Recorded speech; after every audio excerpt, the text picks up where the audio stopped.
Hello, hello, hello. Greetings, beautiful souls. I am Alicia Barney Matahari, the Heart Whisperer.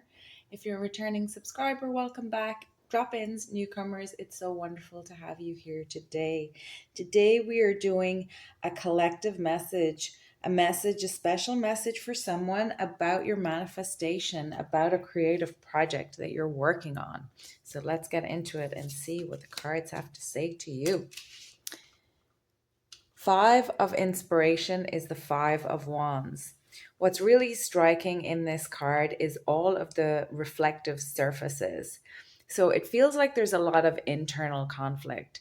You're at a stage where you're trying to get the project out, the creativity out of you. So let's take a book, for example. You're trying to get you've a lot of conflicting ideas, you've a lot of things flowing around. And I'm seeing a person moving around the room and looking at things from different perspectives. And it's just hard to sit down and get it down on paper in a coherent fashion. And that's okay. That's part of the creative process. I also heard recently someone talking about having had a conversation with Eminem, and that Eminem was always writing. And he had said to this person who was talking to him that he will never use 90% of what he writes. He just likes to be in the flow, and he needs to keep that flow of creative ideas going. So I'm seeing maybe you're new to this creative process, but it's a passion project and wands is passion energy, that you just have this desire to get out into the world. But at this time, fives are about instability, they're about change, and you're in that transition period where you're potentially, it's messy, you're second guessing yourself, you're having self-doubt, you're thinking, can I get this done? Yes, you can. Yes, you can. And you're being encouraged to really do it for you. They say when you write a book, and I have not written a book, not yet anyway. They say when you write a book, having watched many authors talk about it, the first draft is always rubbish. And things that I've heard about writing a book, and we're using this as an example, it could be anything. It could be, your a sculpture or a work of art, it could be a play, it could be a business that you're trying to create. Anything. But they say that the first draft is always, you're not going to use it. It's just you getting the ideas down onto paper. And then there's a whole process of editing. And then at some point, you actually have to relinquish the whole thing to an editor, because you're so immersed in it, you're so subjectively involved in it, that you can't really edit it to commercial, to handing it off to another person. You need that objective person to come in and be able to criticize it in a constructive way, because it's part of you, it's part of your identity, it's part of your ego. So having that collaboration, having other people involved, is a necessary part of the point at that stage. And you don't edit yourself in the beginning, you just get everything down on paper. So let's say your book has to be 80,000 words. So maybe you write 800,000 words and you'll use 80,000 words of it. And that's just an example. But that's what I'm seeing with the Five of Wands, just a lot of conflicting, almost conflicting demands on your time, and conflicting ideas, and just this internal competition for the resources. And the other thing that I'm being drawn to as well is, you may have been somebody who had to take this as another example, and then apply it to your own situation. But let's say you were somebody who was in debt, for example, and we're taking an extreme example, and then you decided to follow a plan to get yourself out of debt. So maybe you had to go completely scorched earth. You had to cut out vacations, you had to cut out eating out, and everything went to reestablishing processes and behaviors in your life and where your money goes to get you back on an even keel, to be able to have the money to invest in stability, for example. So it's kind of giving that energy, that kind of survival energy is the way I want to put it, or being below the energy, like not having enough, not feeling like you have enough resources and enough space and time to spend on what you want to spend your time on. So I'm getting that for this project, and what I'm being told to tell you is that don't think so much about the clock. I've heard it say that, when you're writing a book, we're using that example again, that just keep writing, write every day, write for an hour every day. But you might be at the stage where you just need to not so much focus on that side of it, the structure of it. Yes, write every day, but allow yourself to get lost in it. Have the writing be like, if you were telling the story to you, how would you like to hear it? How would you like to express it? Allow yourself to automatic write. Just let it be messy. Just let it get on the page. Let yourself express it onto the page. That's kind of what I'm being taught. Like, forget about the structure as much as just being in it and doing it, and let it flow. You have the four of materials. The four of materials can go either way. It can be that almost there's almost an energy of reticence in there. So that might be around about, like, what I'm getting for this is that there might be things that, let's say for example that you're writing a memoir.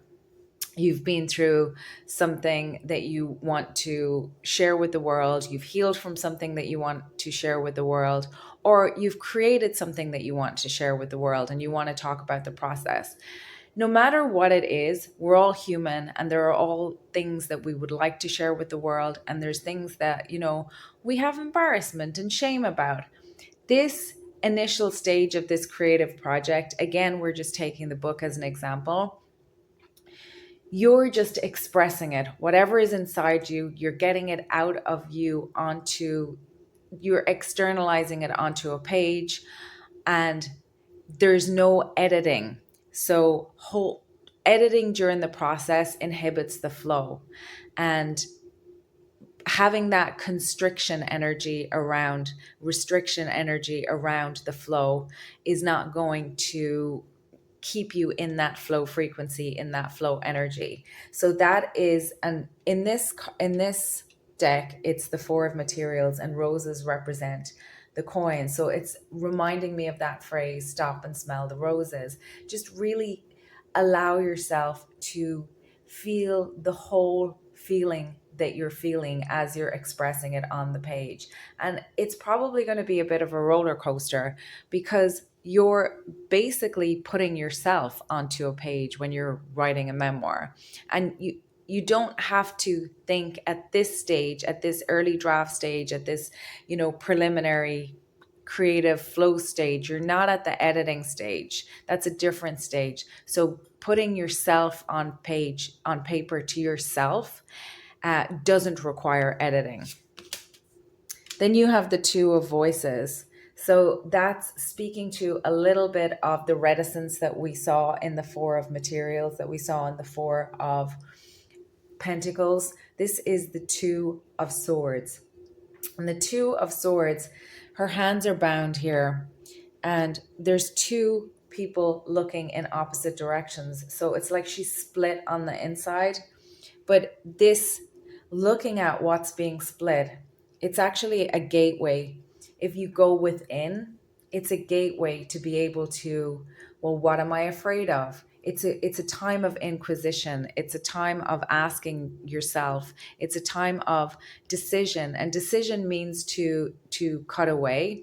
So by doing that process of self-inquiry, what am I afraid of? What do I want to share? And giving yourself all these prompts, like speaking to these two split parts of yourself and really having an internal dialogue with both of them, obviously not at the same time, because that would probably bring you into a stage of maybe stuckness or conflict between the two. Each get to have their say, each get time with you, each get time to express, and getting that down on the page can really help you move forward with this process and move you out of that stage of maybe feeling that your heart is blocked, or stagnation, or that maybe even ambivalence. Maybe your head and your heart are working against each other, or maybe there's two parts. And it's reminding me of IFS, which is internal family systems, which is a branch of um, therapy, psychological um, therapy. And it talks about we each have different parts of ourselves. We have the exiles, which are the parts that, I guess, the eighth house parts, the shadow parts that we shove down, that we're afraid to even look at ourselves, because there's parts of there's those parts of us have knowledge about us that we're afraid to look at, that we don't want to look at, that we don't necessarily celebrate. And there's a lot of treasure in that, because when you go in and you speak to those parts, very often they're the parts that have needed protection, that have felt they've need to go into exile. Very often they're heroic parts. It's actually reminding me of Inside Out, that movie, that animation. And in the first one, I've only seen the first one, but in the first one, it's actually Sadness who is the hero of it. So it's kind of reminding me of going in and speaking to all those parts. And no part is better than the other, because it's as important to be the part of you that raises your frequency and helps you feel good in the world, as it is that part of you that protects you from the things that hurt you. So all parts have an equal um, seat at the table and get to express. And then you, as your adult self, get to navigate how that internal dialogue goes and express that on the page. Really beautiful. And then you've got the Empress. Wow. There's a cosmos inside of you. You've got a whole solar system to express. What is working through this process, or allowing this process to flow, or being your own witness in this process, whatever your inner child, your inner artist, your inner Venus is crying out for self-expression. And Venus rules the Empress card. It's Venus rules also the throat and the neck. So that's speaking to self expression, creative expression. So there's something that you desperately want to, and I mean desperately, not in a, I mean it in its positive form.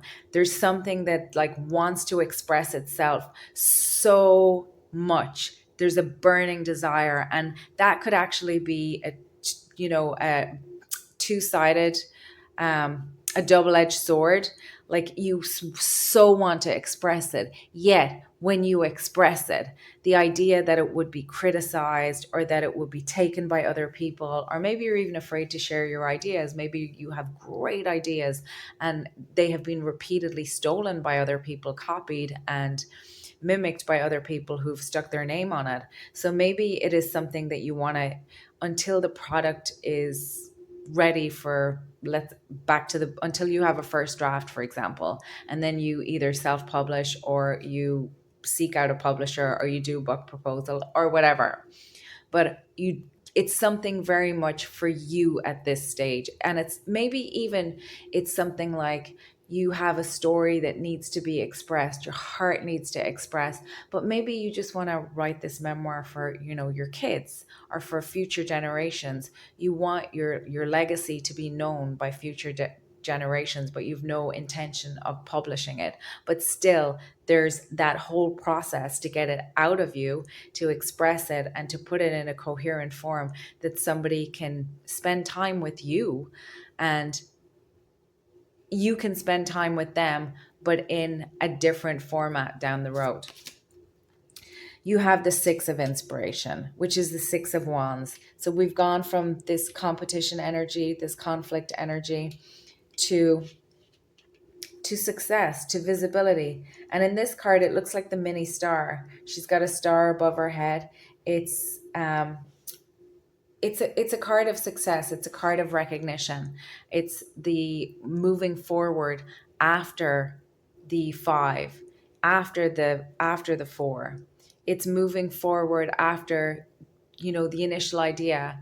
The work has been put in, some strategic decisions have been made, and you've come to a turning point, and you've made some decisions on how you want to use your resources.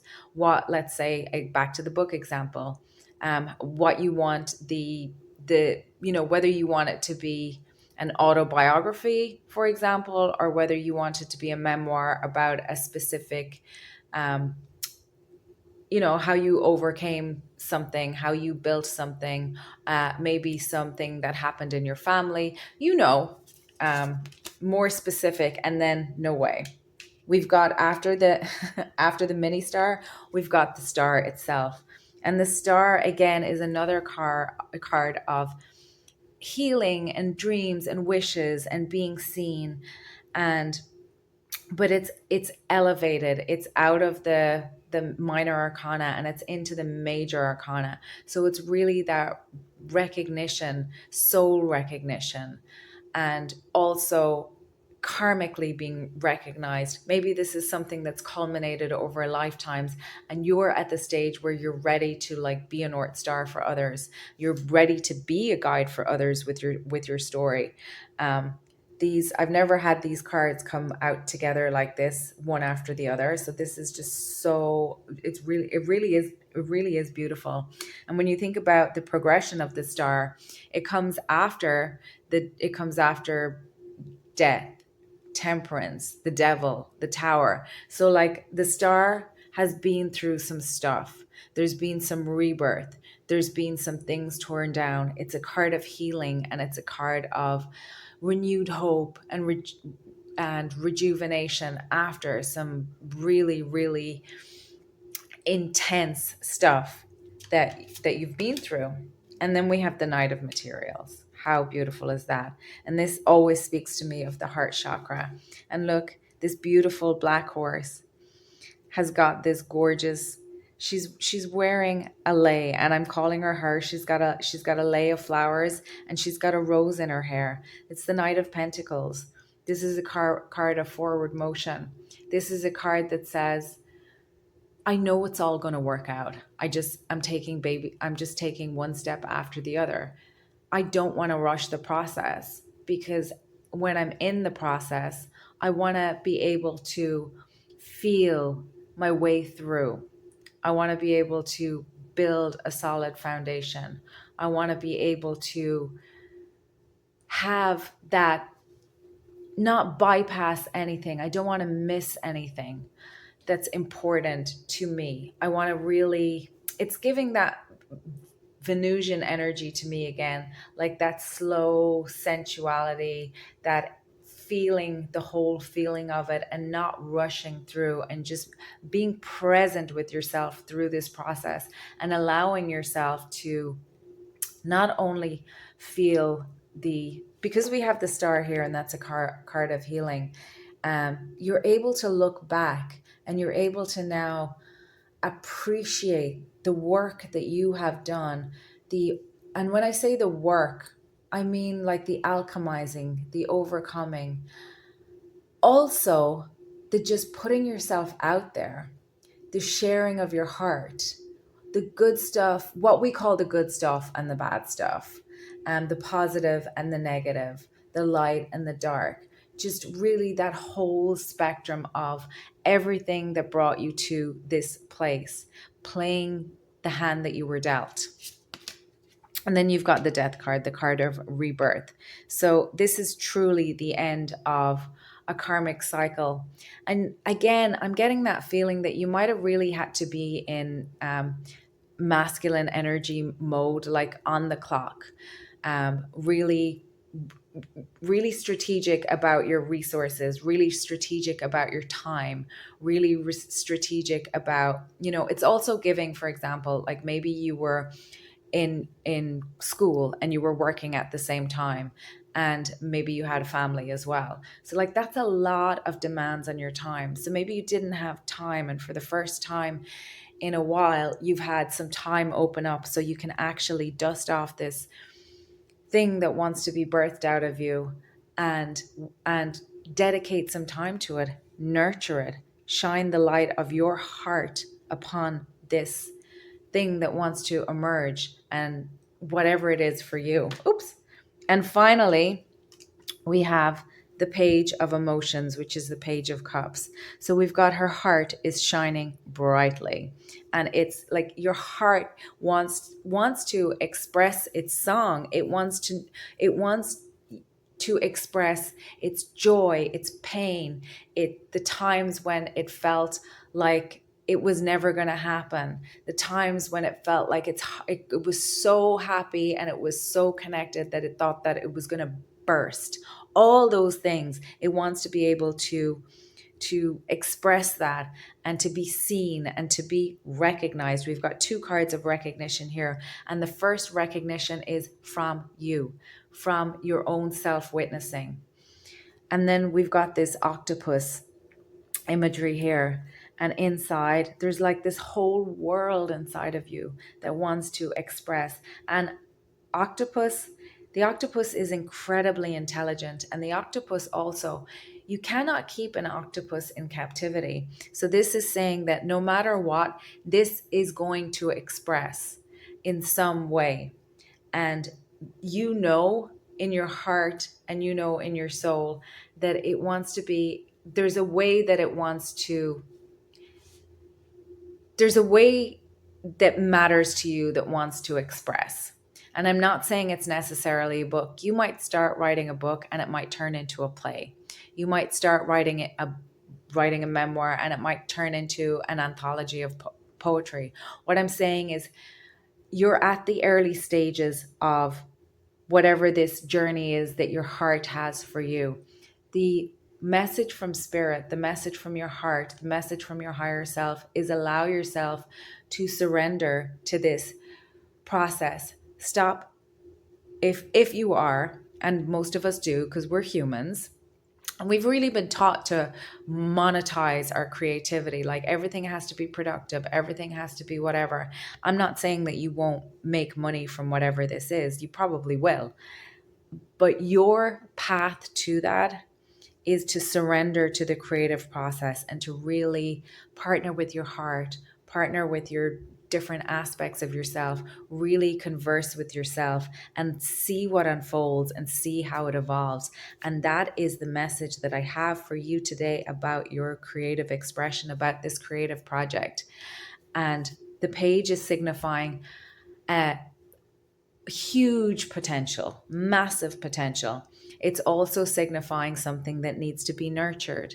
Think of it like your little baby that you're going to nurture, and you want it to kind of almost, you don't want to tell it who to be, but you want it to support it in becoming what it is, who it wants to be itself, if that makes sense. It's like the spirit of your creative project is speaking to you at this time, and it's saying, allow me to grow, allow me to flow, allow me to get to know you, to show you who I am.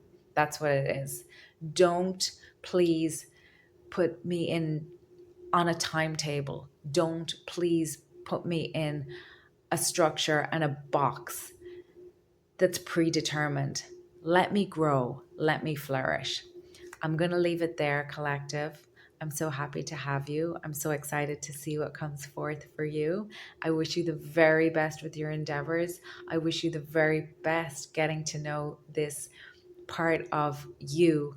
I'm very happy for the world to experience whatever, whether you publish this or not, you will publish it to yourself. And that is the gift to the world, to the cosmos.